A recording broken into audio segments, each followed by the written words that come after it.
ይህንን በጣም ጣፋጭና ገራሚ ኬክ ለመስራት የሚያስፈልገን በመጀመሪያ 2 ኩባያ ኦትስ ያስፈልገናል። መፍጨትም ይቻላል አለመፍጨትም ይቻላል። ነገር ግን ብትፈጩት የበለጠ ውህደት ይኖረዋል ማለት ነው። በምንሰራበት ሰዓት ቀላል ነው የሚሆነው ማለት ነው። በሚበስልበት ሰዓት እንደዛው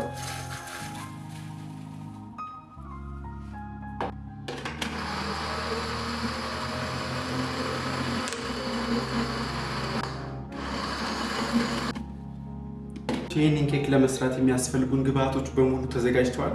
በመጀመሪያ የሚያስፈልገን መቀላቀያ ቦል ያስፈልገናል።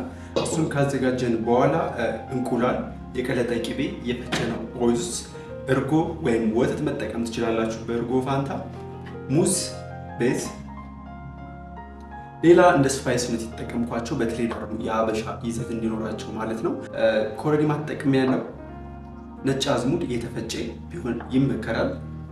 በርበሬ እና ቀረፋ በሙሉ እነዚህን ግብአቶች እናዋሃዳለን።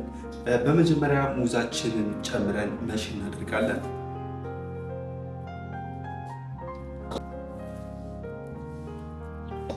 ሙዙን በደንብ መሽ እናደርገዋለን። ተመልካቾች ምስሉ ላይ እንደምታዩት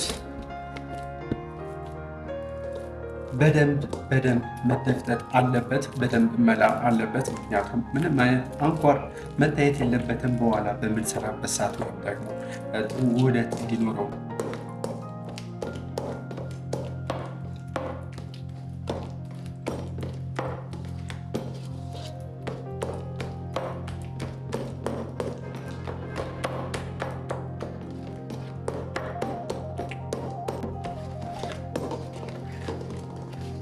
ይህን ይመስላል። እርጎውን መጨመር ቤት ውስጥ የተዘጋጀ እርጎ ቢሆን በጣም አሪፍ ነው። የፈጨነውን 2 ኩባያ ኦትስ እንጨምራለን። ቀጣይ እንቁላል፣ 2 እንቁላል መጠቀም አለባችሁ። ነገር ግን የሀበሻ የምትጠቀሙ ከሆነ 3 ብታደርጉት አሪፍ ነው። ምክንያቱም የሀበሻ የሚይዘው የውሃ መጠን በጣም ዝቅተኛ ስለሚሆን ነው። ዊስከር ወይም ደግሞ ሃንድ ሚክሰር በመጠቀም በደንብ ስሙዚ ፔስት እስከሚመጣ ድረስ እንቀላቅለዋለን።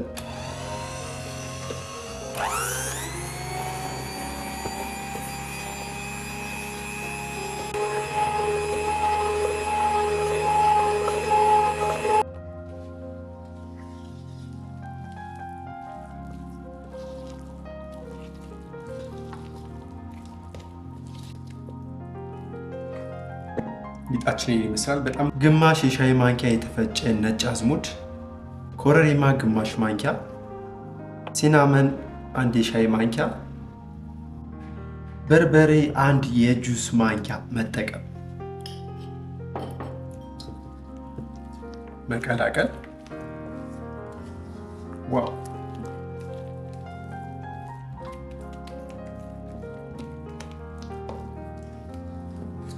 በጣም ነው ደስ የሚለው ተመልካቾች።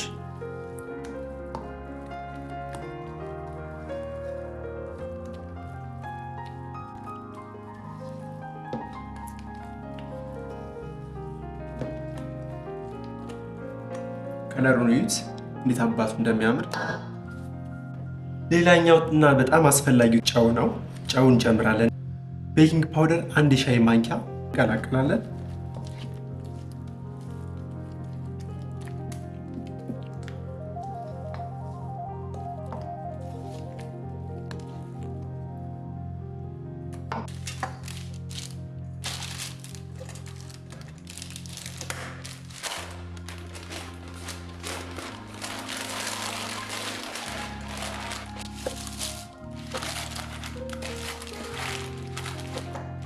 አሁን ያቦካነውን ሊጥ እቃችን ላይ እንጨምራለን።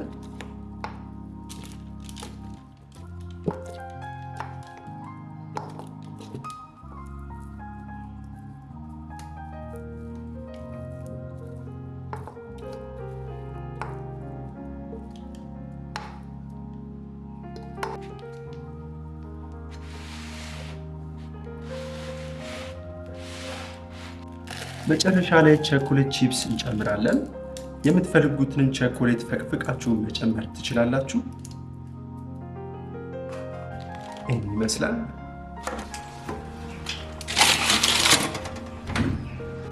ይህንን ኬክ በምንሰራ ሰዓት ምንም አይነት ጣፋጭ ነገር አልተጠቀምንም። ምክንያቱም በመጀመሪያ ሙዙ አለ፣ እሱ ራሱ አንድ እንደ ጣፋጭ ኤጀንት ግብአት ይሆናል ማለት ነው። እናንተ ደግሞ ከፈልጋችሁ እንደ ሹገር ወይም ደግሞ ማር፣ ሌሎችንም ጣፋጭ ነገሮች ጨምራችሁ መስራት ትችላላችሁ። ነገር ግን እንዲሁ ሙዙ እንዳለ ሆኖ ቸኮሌት ወይም ደግሞ የተለያዩ እንደ ሬዘን፣ ዘቢብ እንደዚህ አይነት ነገሮችን እንደ ማጣፈጫ ብትጠቀሙ የበለጠ አሪፍ ነው ማለት ነው። ያጣፍጣል። ምክንያቱም ሄልዚ ወይም ደግሞ ጤናማ ምግብ ከሰራን ላይቀር ሙሉ ግብአቱን ጤነኛ መሆን አለበት። ስለዚህ የምንመገበው ምግብ ለእኛ በጣም ተስማሚ ይሆናል ማለት ነው። ኬካችን ይመስላል ደርሷል። በጣም የሚገርም ሆኖ ነው የበሰለው። በጣም ገራሚ አበሳሰል ነው። እናወጣዋለን ቀስ አድርገን።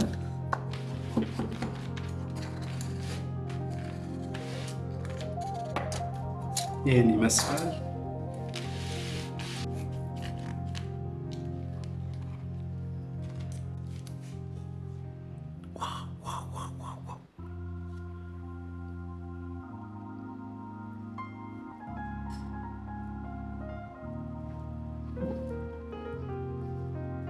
ይህን ይመስላል ተመልካቾች። በጣም ገራሚ ደስ የሚል ሽታ ያለው አሪፍና ንጹህ የሆነ ለሰውነታችን አስፈላጊ የሆነ ሬሲፒ ነው።